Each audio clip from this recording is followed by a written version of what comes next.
Okay, so now we are going to move on to the printing part of the project.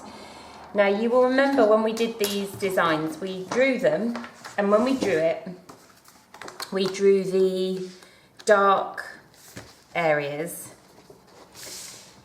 and we shaded them in. But when we cut it, it ended up being the opposite way around. You can probably see it most clearly here. Remember, the image is reversed. So these are the dark ones, but on here they've been cut as the light ones. Okay. Now I'm going to show you why that isn't necessarily a problem. Now, one other thing just quickly while I remember. One of the good things about tracing is that, as you will remember, we use the pencil, and when you flip it over, the pencil marks itself onto the surface, and that's what enables you to see the image. Now when you print something, it gets flipped back again.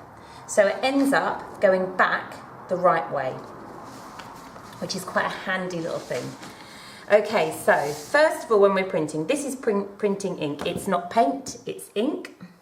And I think it's important that we get that terminology right.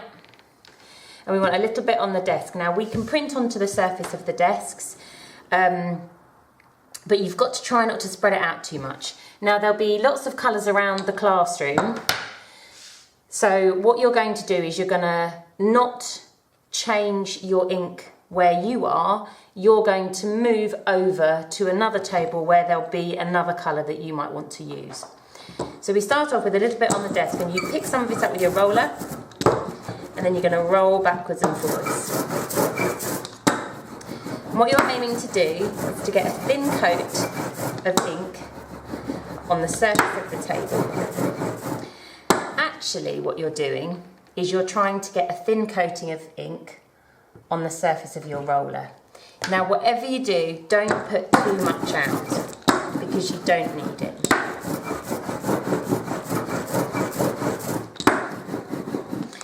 So I'm going to keep rolling this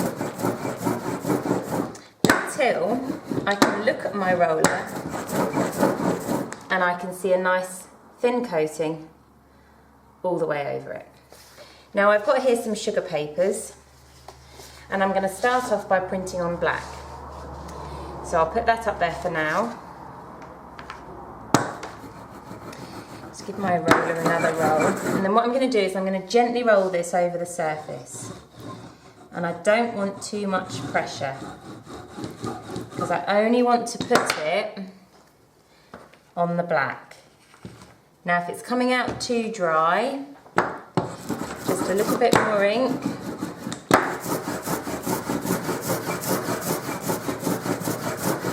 Like so. And then just roll it over the surface.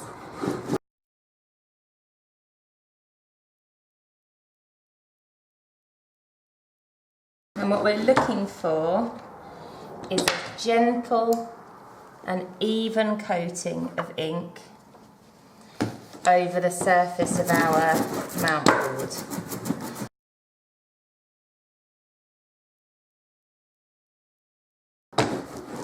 And once you feel like you've got that, you're going to take your piece of black card, turn this around, lay it over the top, and then using your dry roller, there should always be two, you're going to push that down onto the surface of your paper, like so. And hopefully, when you peel it off, you get a nice impression of your print that you cut. Now, because of the fact that I'm filming this and I don't want to be moving the camera around the room, I'm going to add my inks into this existing one, just to show you what happens when you do a change of colour. Before I do that, however, I'm going to roll out a little bit more white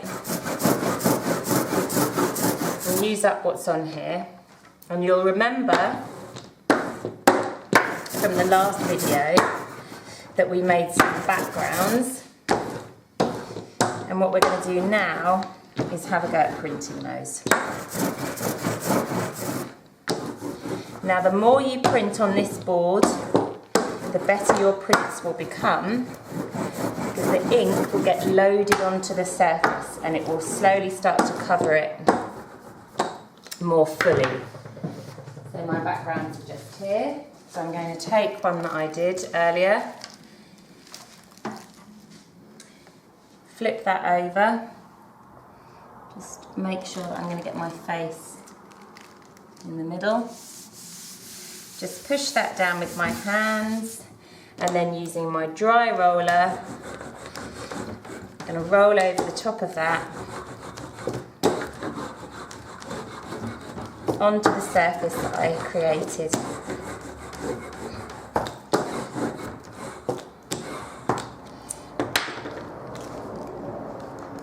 And hopefully when I peel that off,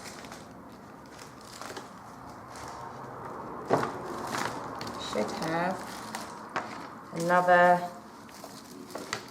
nice face printed out.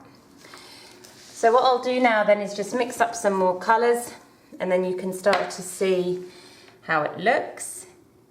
And also, as those colours get darker, and if we print on lighter paper, then we will end up with a negative version.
And there we go. So you should be able to see how changing the colour of your paper gives you and changing the colour of your ink gives you a positive and a negative version of the same design. So you should think about that when you're printing them up, and make sure that you start with white and then get darker. But then that said, well, you've watched me getting this lighter. Although I did say at the beginning that you'd be switching round to different stations around the classroom to try out those different colours.